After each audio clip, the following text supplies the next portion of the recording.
Good morning YouTubians, it's Chemist Ghost. It's Monday and that's a Blu-ray release day, but before we head at HMV, we're going to have a look at a little historic village called Ditchling. Heavens have opened. It's 7:30 in the morning, so we've got a bit of time here before we go into town. I will get myself a nice milk latte. Cheers.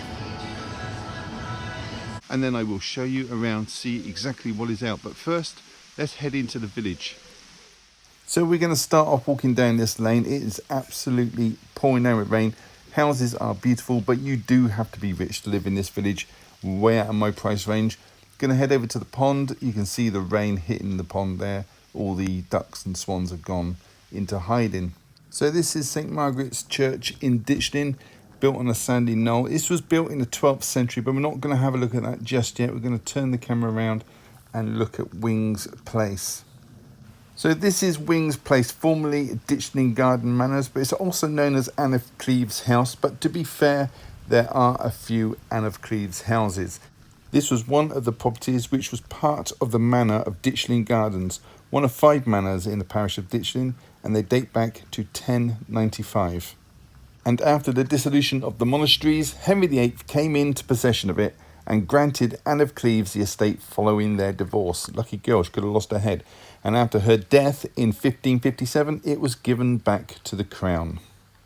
But by the 1570s, it was owned by Henry Pole, who was a former member of Parliament. He moved to Ditchling after his marriage and he died just 10 years later in 1580. The next people to take ownership were the Brown family, who acquired the property in 1688. Not sure what was happening for the 100 years between those dates.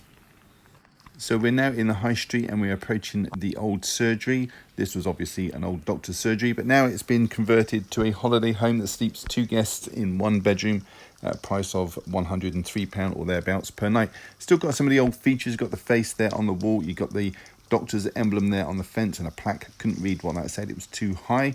And we're going to take a look at it from across the street. Look at that. It's got the old medical sign there on the wall.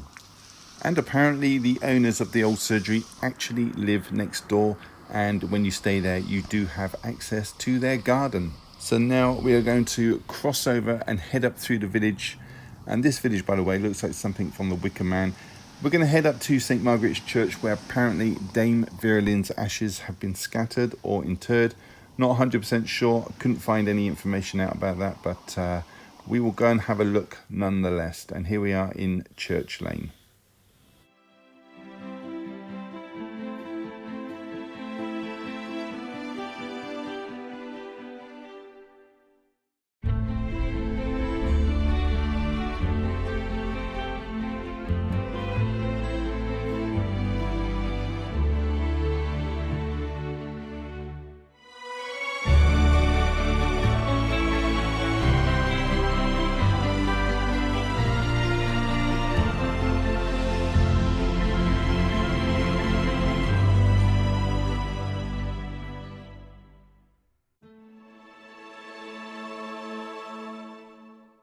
So I found a little headstone here from 1881, could be 1681. No name on it, so I can't give you any information. Worn down to a stub. Usually the older headstones are closer to the church itself, so we're going to head in and have a look, see what we can find.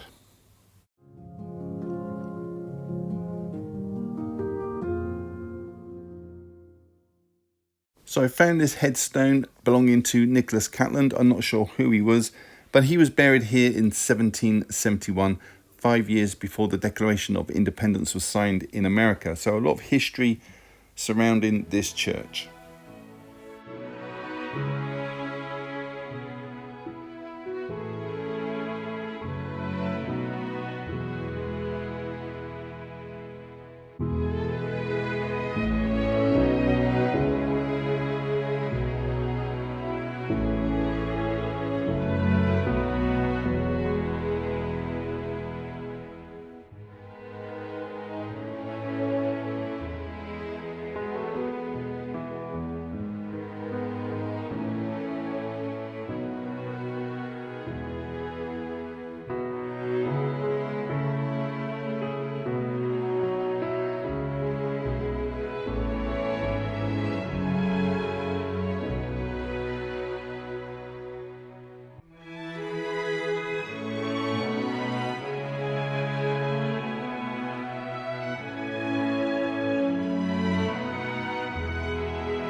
As I'm heading into HMV, just a heads up, they don't have the Beauty and the Beast foreign release, or the Violent Professional, or Django from 1966, or the Colt Spaghetti Western 3-pack, or the Future Diaries Season 1, or DC Batman Long Halloween Part 2, or Under the Volcano.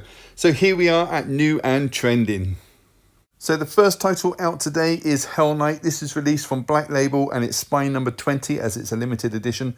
101 films, 101 minutes from 1981. It's rated a 15 certificate and it stars Linda Blair and Vincent Van Patten.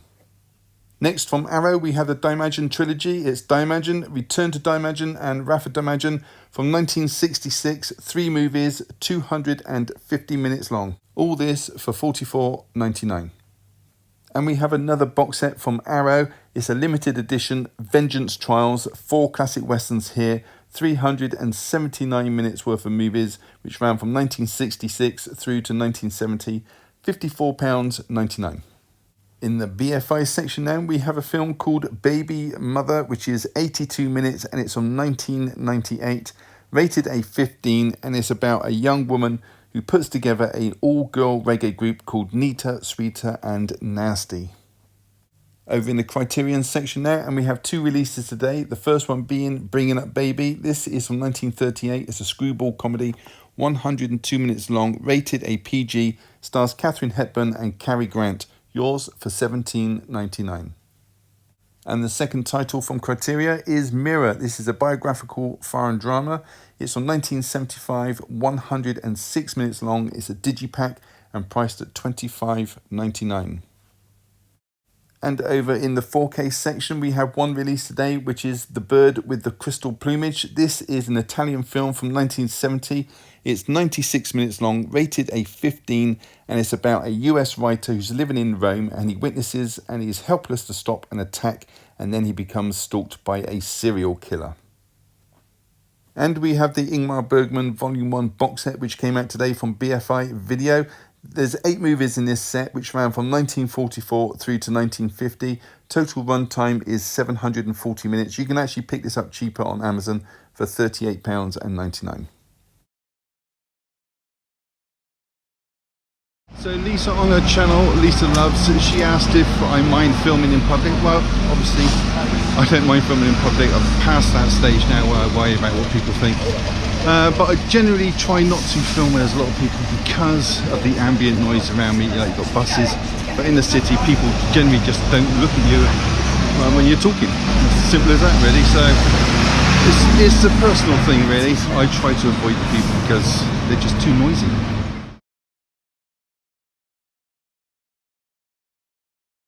Hey everybody, welcome back. Quite a few to get through, so as per usual, we're just going to crack on with it.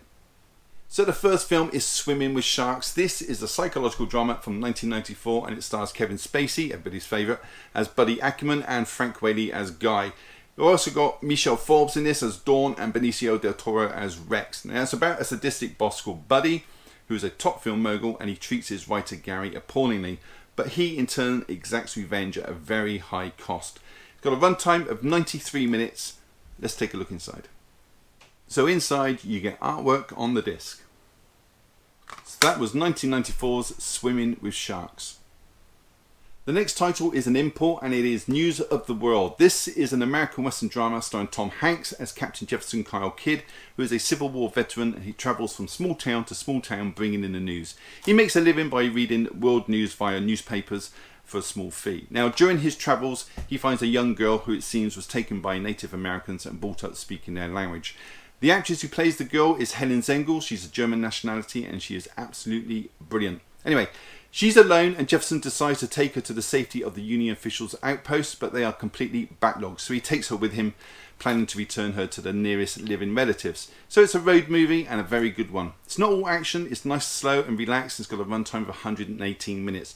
Directed by Paul Greengrass, the man behind a couple of the Bourne films, Captain Phillips and United 93, and the music is by James Newton Howard. He composed like The Village, Fugitive, Michael Clayton, the theme tune to ER and the 2006 King Kong and many others. Let's take a look inside. So inside there's just a reflective disc and the cover came completely destroyed, so my daughter was kind enough to reprint me a new one. So that was News of the World. The next title is from 88 Films and it's Cuba. This was made in 1979. It's a neo-noir thriller directed by Richard Lester, the man behind Hard Day's Night, Robin and Marion and Superman 2 and 3, as well as Cuba. Now, Cuba stars Sean Connery, Brooke Adams, Denholm Elliott and Roger Lloyd Pack of all people. You know, Trigger from Only Fools and Horses. To be fair, he's been in a lot of shows and films. He's been in Harry Potter, Doctor Who, Fiddler on the Roof, 1984, Interview with a Vampire and Tinker Tailor Soldier Spy, to name just a few. Anyway, who knew? Cuba. Robert Dapes is played by Connery, and he's sent to Cuba to train the Cuban army to resist Fidel Castro's revolt. And he sees his old love, Alexandra, played by Brooke Adams, and she's now married and things starts to get complicated as a result. And she's married to a not so pleasant husband played by Chris Sarandon. Now it's got a runtime of 122 minutes, so just a smidgen over the 2-hour mark. Let's take a look inside and see what you get. So straight away you get a black case with alternate artwork. There's artwork on the disc, and there's reversible art in case you wish it to match your slip. So that was Cuba, starring Sean Connery. The next title is Charge of the Light Brigade, a war film from 1968 directed by Tony Richardson, the man behind films like Loneliness of a Long Distance Runner, which is a great movie, A Taste of Honey and Blue Sky, which was a recent pickup of mine. Now this stars Trevor Howard, who plays Lord Cardigan, who is a superior officer to Captain Lewis Nolan, played by David Hemmings. Now Nolan is a decorated officer who has seen battle and he's made his way up through the ranks. Cardigan, however, although he is decorated, is arrogant and out of touch with modern warfare of its day. I mean, this is the Crimean War, which was fought between October 1853 through to February 1856, which pitted Russia against the United Kingdom, France, Sardinia, and the Ottoman Empire, which was 32 provinces and vassal states. Anyway, the film. Cardigan takes a dislike to Nolan and makes many mistakes along the way, most notably the Charge of the Light Brigade itself, where there were many needless losses of life. And this is what the film is about. It's the futility of war. It's got a runtime of 130 minutes, and apparently there is a longer version out there which has a runtime of 139 minutes. Let's take a look inside. So there's a disc with artwork on it, and just the artwork of the cover. This also stars Vanessa Redgraves and Sir John Gielgud. So that was a 1968 film, Charge of the Light Brigade. The next film is Bringing Up Baby. This is from 1938 and it's directed by Howard Hawks, the man behind extraordinary films like Scarface, His Girl Friday, The Big Sleep, Gentlemen Prefer Blondes, Rio Bravo and many others. Now Bringing Up Baby is a comedy, stars Katharine Hepburn and the fantastic Cary Grant, as well as Baby, which is a leopard. And in this, David, played by Grant, is building a dinosaur. He's a paleontologist and he's building a brontosaurus, but he's missing one of the bones. Oddly enough, it's not the skull, which has never been discovered. Only a representation of what they think it would look like exists.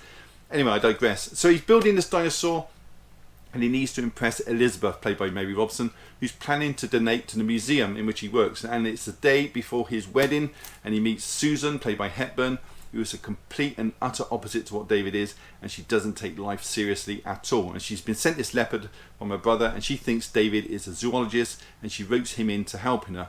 And you can guess what's going to happen here. It's 102 minutes long, and this is the first time they've ever used the word gay in a movie to represent a sexuality. So let's take a look inside and see exactly what you get in this Criterion release. So you get some lovely artwork there on the disc. You get a nice thick 42-page book, and the inner artwork is leopard print. So that was Bringing Up Baby from 1938. So the last title is Story of Film, An Odyssey. This is from Network. It's got a runtime of 915 minutes, which I think equates to around 15 hours. Directed and narrated by Mark Cousins, who is a film critic from Northern Ireland. This was shown on British television in 2011 on More 4, and in America it was shown on the Turner Classic Movies channel. Charts the history of film from as early as 1895 through to modern day. You've got chapters in this. You've got Birth of Cinema, an introduction, The Thrill Becomes the Story, Hollywood Dream, First of the Rebels, Golden Age of World Cinema, The Arrival of Sound, Post-war cinema, sex and melodrama, European New Wave, which I've studied intensively, new directors, American cinema of the 70s, movies to change the world, arrival of multiplexes and Asian mainstream, protest in film, new boundaries, new American independence, digital revolution, cinema today and the future. I tell you, this is going to be a useful tool to have at hand. It's peppered with clips and explanation of things you may have never noticed in film. I watched this when it first came out and it is absolutely amazing. What a piece of, it's a piece of artwork. Let's take a look inside. So you have different artwork on the cover as you do to the slip. There are 5 discs inside and a 40-page book inside listing the chapters and contents.